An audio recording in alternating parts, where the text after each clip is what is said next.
Hi everybody, it's Emily here from Bright Yoga Space. Welcome. So Friday philosophy today, and as I have been doing for the last couple of weeks, I'm introducing some nice accessible philosophy element of yoga. So if you normally practice yoga, making shapes on your mat, and maybe you do some meditation, you might have had a little bit of interest or a little bit of experience with some of the philosophy that underpins yoga. But what I want to try and do over these Friday sessions is go into a little bit more detail about some of the yogic philosophy, and try to do that in not a boring way, in a nice and accessible way, in a fun way, and so in a way that you can relate that to your life. Just so that you have this understanding that yoga has this framework beneath it that is not just physical, and it's not even just about a meditation or a relaxation practice. It's very much a holistic practice about how we show up in our lives. So I started introducing Patanjali's Yoga Sutras because it's a nice accessible philosophical framework for modern yogis. And last week we talked about the yamas, which are the five kind of practices or ways of living, so almost like a moral code. So the five yamas. So you can go back and watch that video if you missed it. It's in our IGTV showcase related to philosophy. So today I'd love to talk to you about the Niyamas. So the Niyamas is the second limb of yoga, of the 8-limb path. And the Niyamas are, rather than being the ways that we live our lives externally, the Niyamas you could almost think of as our internal discipline or our internal code of conduct towards ourselves. Our way of practicing, way of showing up to our practice, I think is a really nice way of describing the niyamas, showing up to our practice and showing up to life. So the qualities that we can cultivate to shape our sadhana or our daily committed practice. And so the first of the niyamas is saucha, which means, it can mean purity, cleanliness. And saucha is this idea that yoga itself, hatha yoga itself, is a kriya practice or a cleansing practice. So with saucha, we can even say that every time we practice asana or we practice pranayama, breath work, we are helping to cleanse our body of toxins. So when we're twisting, we're using our core, or we're mobilizing our spine, we're very much cleansing our body. We're getting the blood flowing, we're getting the energy flowing, and part of that in itself is a cleansing practice.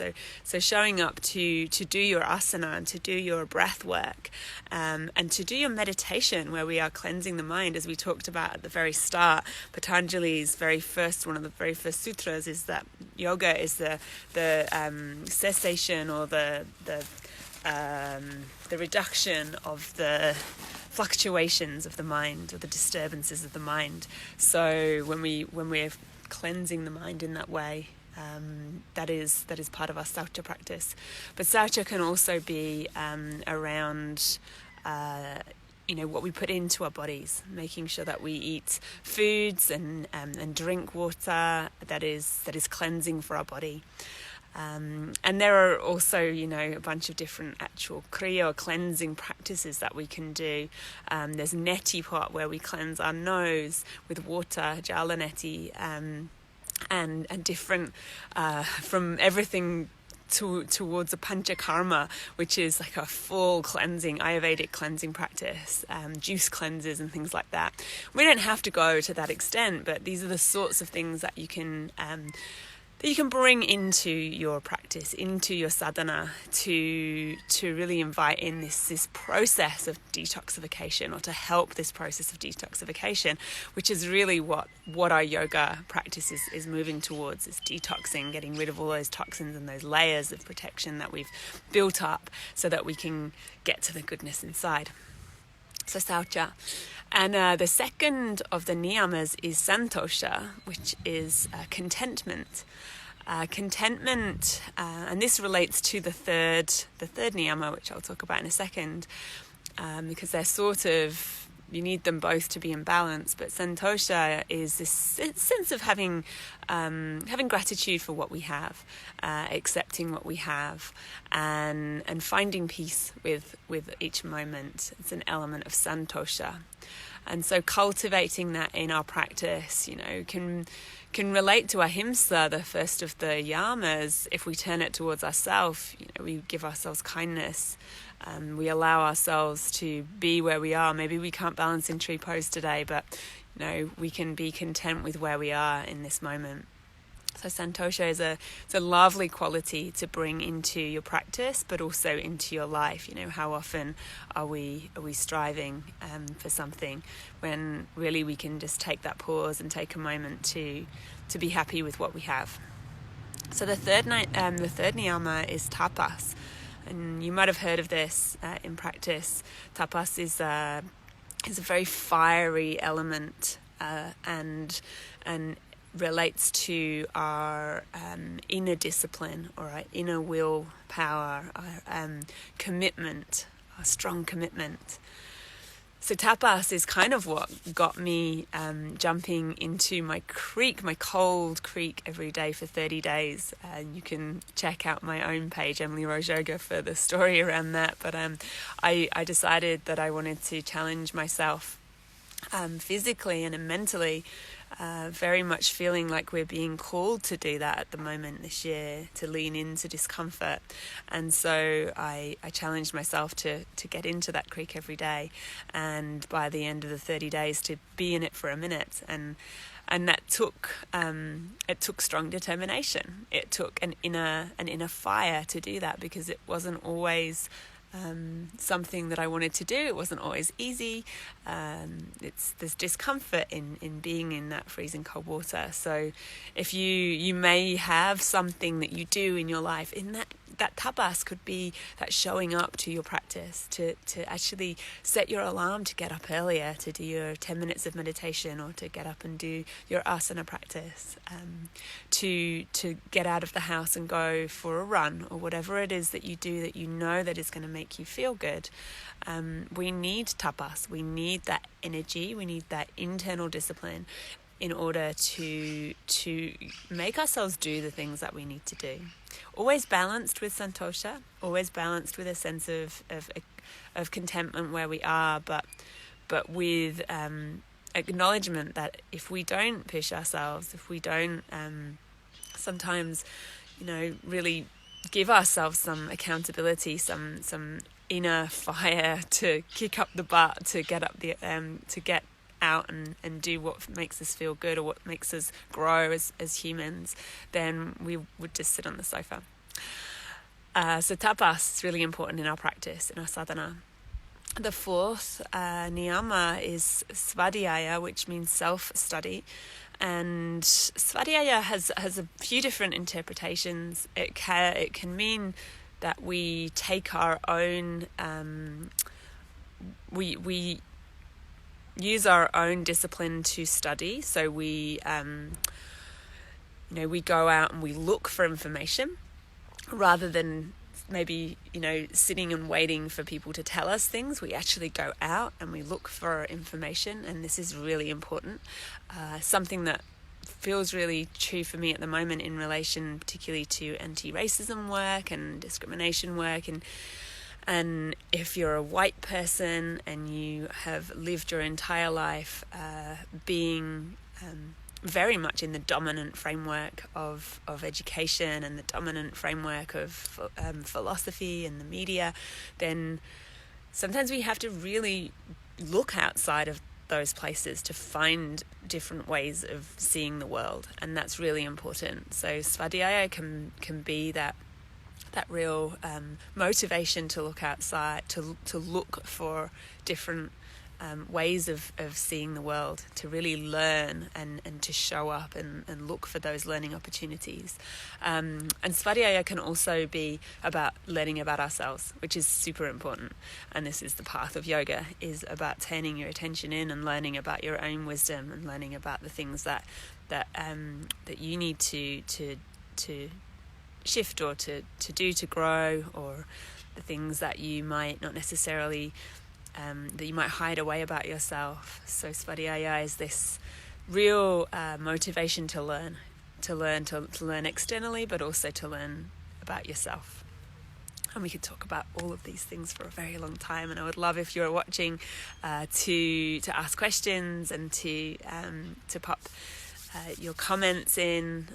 I'd love this to be a two-way conversation so that we can discuss these ideas, because there's so many different interpretations of this philosophy. You can take these little nuggets from it and see what resonates for you, for your life. The final niyama is Isvara Pranidhana. Isvara Pranidhana. And Isvara Pranidhana means a kind of devotion, a devotion to something bigger than you. And it's a tricky one, because especially in the West, modern life, we've so hung up on science and on intellect that we've kind of lost the way with some of that stuff. If you're religious, maybe this is a big part of your life, but question that too. If you've grown up with a religion, what is it that you serve, and does it resonate for you, or is it just something that has been handed down to you and you've sort of just taken it for granted? Isvara Pranidhana can be, it can be a reverence for nature. It can be a devotion to a god. It can be devotion to a goddess, or both. It can be a sense of the universe, or a sense of the soul connection that we all have. Whatever it is that speaks to you, but a sense of there being something greater than us just individually going about our lives, that we are connected in some way, and that when we show up in our life, it's of service to something bigger. So devotion, and this shows up in Bhakti Yoga, where we chant mantras that are devotional to a particular energy or archetype, or to a particular element of nature. It shows up in devoting our practice to something or someone, that real sense of us being part of something greater. And the mantra Loka Samasta Sukhino Bhavantu means, may all beings everywhere be happy and free, and may my thoughts, words and actions contribute to the happiness and freedom of all. And I find that even if you don't resonate with the idea of a god, or of goddesses, and of anything spiritual in that sense, can you devote your practice to simply that intention and that idea of us wanting our lives to better the life of humanity as a whole, and devotion to that idea. So the niyamas, a sense of cleansing ourselves, of detoxifying ourselves, of being content with where we are, but yet disciplined in our practice and showing up in our practice, of a motivation to learn about the world and about ourselves on our own motivation, and a devotion to something bigger than us. So reflect on those 5 elements of yogic philosophy, and see how they sit for you as a framework for living and as a framework for your practice. Even if you just see if you can add some of those elements into your yoga practice, your 60-minute yoga practice. See how that feels for you to reflect on those qualities and bringing them in, and how that then might flow out into the world. So if you have any questions or comments, please drop them in. We'll be posting this on our IGTV and YouTube, and you can let me know if you have questions at all. I'd love to go into more detail with this about this with you guys if you're keen. So namaste. Have a beautiful, beautiful day. Light in me honors the light in all of you. Thank you.